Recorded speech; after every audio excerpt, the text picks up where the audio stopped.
დღეს თქვენ გაიგებთ სიმართლეს, რომელიც ოფიციალურ ისტორიის სახელმძღვანელოებს უბრალოდ მაკულატურად აქცევს. ნოეს შვილების მიერ წარღვნის შემდეგ აშენებული პირველი 3 მეგაპოლისი დღესაც არსებობს და ჩვენ მათ სულ სხვა სახელებით ვიცნობთ. უძველესი საიდუმლო გავშიფრე და ამ აღმოჩენის წინაშე ათეიზმი უბრალოდ უძლურია.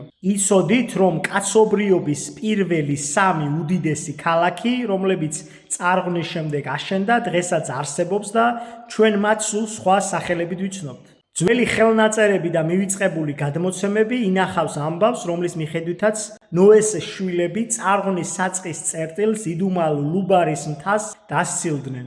ეს მთა არარატის მთათა სისტემაში მდებარეობდა და დღეს მკვლევარები მას სამხრეთ-აღმოსავლეთ ანატოლიაში მდებარე ჯუდის მთასთან აიგივებენ. სწორედ აქედან დაიძრნენ ნოეს 3 შვილი და მათი ოჯახები. იაფეტი წავიდა ჩრდილო-დასავლეთით, სემი სამხრეთით, ხოლო ქამმა მკვეთრად სამხრეთისკენ აფრიკისკენ აიღო გეზი. მათ ააშენეს პირველი ქალაქები, რომლებსაც თავიანთი ცოლების სახელები დაარქვეს. ადა თანესისი, სეთქელებაბი და ნეალთემოკი. ერთი შეხედვით ეს ენის მოსატეხი სიტყვებია, მაგრამ თუ მათ ლინგვისტურ დონეზე გავშიფრავთ, ნამდვილად გაოცდებით.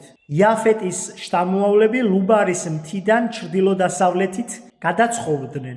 იაფეტის მიერ დაარსებული ქალაქის ადათანესისის ჟღერადობა საოცრად თითქმის იდენტურად ემთხვევა ანატოლიის უძველეს ცენტრს ჰათების ქალაქ ნესას. შემდგომში ამ ტერიტორიას ქამიტი ხეთები იპყრობენ და ნესა ხდება კანეში. ამ ყველაფერს გეოგრაფიული მდებარეობაც ადასტურებს.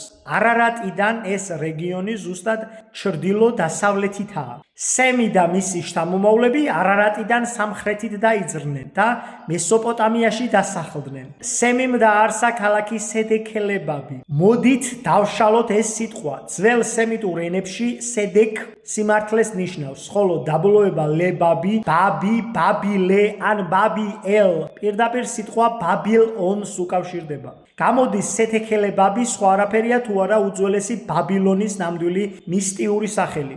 ყველაზე დიდი სენსაცია ჯერ კიდევ წინაა. ქამი, რომელიც მკვეთრად სამხრეთით აფრიკისკენ წავიდა, აარსებს ქალაქს სახელად ნეალთემოკი.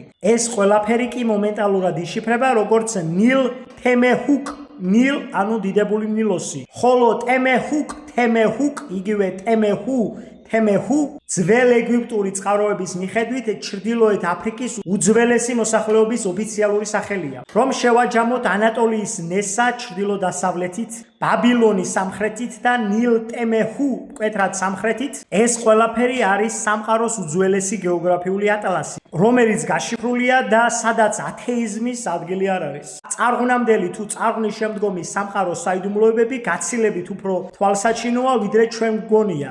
ეს 3 უძველესი გეოგრაფიული წერტილი და მათი ენობრივი ფესვები ამტკიცებს, რომ პირველი ცივილიზაციები ქაოტურად კი არ განვითარებულან, არამედ ერთიანი მკაფიო გეგმით გაიშალნენ მთელს დედამიწაზე. რეალური ისტორიის გადაწერასა და მიჩქმალვას ვერანაირი იდეოლოგია ვეღარ შეძლებს. უფალმა გაგახაროთ და გაგაძლიეროთ, უფალმა კეთილ გზაზე გატაროთ მუდამ.